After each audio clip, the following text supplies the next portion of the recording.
Selamat malam Ibu-ibu KWC Sampangan Pratenan yang terkasih dalam Tuhan Yesus. Mari kita siapkan hati kita untuk menerima firman Tuhan pada saat teduh malam hari ini. Kita awali dalam doa.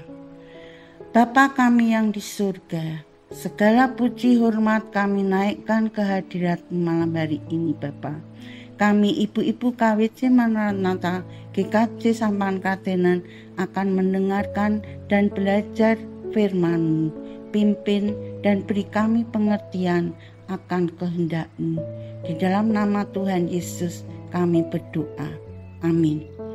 Ibu-ibu yang terkasih dalam Tuhan Yesus, tema saat teduh malam hari ini yaitu pelangi tanda perjanjian Tuhan Allah. Diambil dari kitab Kejadian 9 ayat 12 sampai 17. Demikian firman Tuhan. Dan Allah berfirman, inilah tanda perjanjian yang kuadakan antara aku dan kamu serta segala makhluk yang hidup yang bersama-sama dengan kamu turun-temurun untuk selama-lamanya. Busurku kutaruh di awan, supaya itu menjadi tanda perjanjian antara aku dan bumi.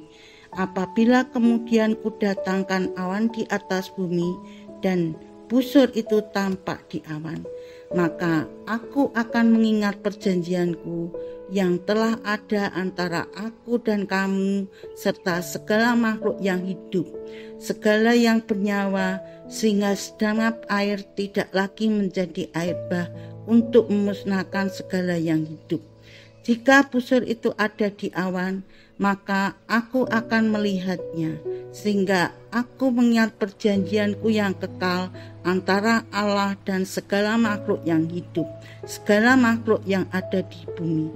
Berfirmanlah Allah kepada Nuh, inilah tanda perjanjian yang kuadakan antara aku dan segala makhluk yang ada di bumi. Demikian firman Tuhan. Ibu-ibu yang terkasih di dalam Tuhan, dalam firman Tuhan kita ini mengingatkan akan peristiwa Nabi Nuh, yaitu tentang air bah, di mana Nabi Nuh membuat diperintah Tuhan untuk membuat bahtera yang berukuran besar. Dan dalam proses pembuatan, Nabi Nuh tetap taat dan setia akan firman Tuhan, sehingga dia bisa menyelesaikan bahtera yang diminta oleh Tuhan. Dan Tuhan memerintahkan Nabi Nuh beserta keluarga dan segala hewan ternak untuk masuk di dalam bahtera itu, sehingga bahtera itu keluarga Nuh masuk semua beserta hewan ternaknya dan ditutup. Tuhan mendatangkan hujan lebat dan badai sehingga terjadilah air bah yang memusnahkan semua makhluk hidup yang ada di luar bahtera Nabi Nuh. Selama 40 hari 40 malam air bah itu lama-kelamaan reda dan kandas pada pegunungan Ararat.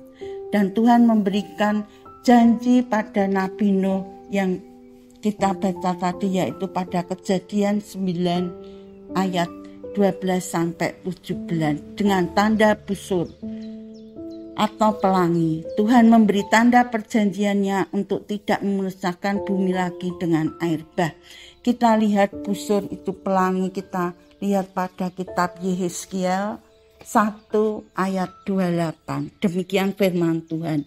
Seperti busur pelangi yang terlihat pada musim hujan di awan-awan, demikianlah kelihatan sinar yang mengelilinginya. Begitulah kelihatan gambar kemuliaan Tuhan. Tatkala aku melihatnya, aku sembah sujud, lalu kudengar suara Dia yang berfirman. Demikianlah firman Tuhan di dalam kitab Yehezkiel 1 ayat 25. Kita akan melihat tanda busur pelangi terlihat pada musim hujan. Dengan kata lain, terjadi pelangi tampak setelah terjadi hujan dengan bentuk yang melengkung dan memiliki warna yang indah, yaitu 7 warna. Kita mengingat akan suatu pujian dari Nikita, yaitu pelangi setelah hujan. Saya akan bawakan referen lagu ini, tapi maaf suaranya tidak bagus, tapi syair yang ada atau kata-kata yang ada itu boleh menguatkan kita. Seperti pelangi sehabis hujan, itulah janji setiamu Tuhan. Di balik dukaku telah menanti harta yang tak ternilai dan abadi. Dalam pujian itu terlihat bahwa pelangi itu adalah tanda Tuhan memberikan perlindungan kita, kesempurnaan rencana Tuhan dalam kehidupan kita. Kita akan melihat bahwa terjadi pelangi itu dari matahari yang terkena oleh titik-titik air hujan, di mana warna matahari itu adalah putih terang, melambangkan kekudusan, sedangkan pelangi adalah melengkung, bentuknya melengkung, busur panah itu melengkung, menandakan seperti lambang perlindungan, melingkupi dan meneduhkan.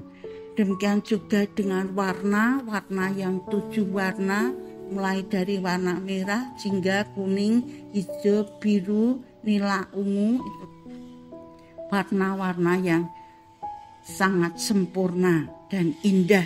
Nah, itu menandakan semua karya Tuhan itu adalah sempurna. Demikian dalam kehidupan kita juga menghadapi berbagai badai gelombang percobaan yang bermacam-macam bentuknya, bisa sakit, bisa keadaan ekonomi yang mulai menurun, permasalahan di dalam pekerjaan yang belum terselesaikan, permasalahan di lingkungan, permasalahan dalam keluarga yang membuat kita lelah dan berat. Tapi dengan firman Tuhan ini, janji Tuhan ini, kita boleh dikuatkan bahwa di dalam suatu duka, kesulitan, pelangi Tuhan akan kita terima dengan waktu yang tepat dalam rencana Tuhan yang sempurna dalam kehidupan anak-anaknya. Kita akan melihat di dalam firman Tuhan, kitab Wahyu 4 ayat 3. Saya bacakan demikian. Dan dia yang duduk di tahta itu nampaknya bagaikan permata yaspis dan permata sardis, dan suatu pelangi melingkungi tahta itu, gilang gemilang, bagaikan zamrud rupanya. Nah, di dalam kitab Wahyu ini juga menyatakan adanya pelangi yang indah melingkari tahta Tuhan. Dan kita akan melihat juga di dalam pujian di mana judulnya adalah Pelangi Kasih yang dinyanyikan Maria Sandi. Saya akan mencoba menyanyikan juga refrennya saja ya. Tangan Tuhan sedang merindah suatu karya yang agung mulia, saatnya kan tiba nanti, kau lihat pelangi kasih-Nya. Demikian firman Tuhan yang kita pelajari, kita terima pada malam ini. Biarlah boleh menguatkan kita bahwa karya Tuhan untuk kehidupan kita itu adalah indah dan sempurna. Kita akan menutup di dalam doa. Mari kita berdoa. Terima kasih Tuhan untuk firman-Mu pada malam hari ini. Tuhan memberi kekuatan dan waktu yang tepat untuk anak-anak-Mu yang percaya. Sehingga dengan sukacita dalam kehidupan kami boleh melihat pelangi Tuhan yang indah dalam kami bersyukur untuk firman-Mu. Biarlah kami bila Engkau kuatkan menghadapi berbagai percobaan yang kami hadapi dalam kehidupan kami masing-masing. Terima kasih Tuhan akan firman-Mu ini. Ampuni dosa dan kesalahan kami di dalam kami menerima firman-Mu. Di dalam nama Tuhan Yesus kami berdoa. Amin. Tuhan Yesus memberkati.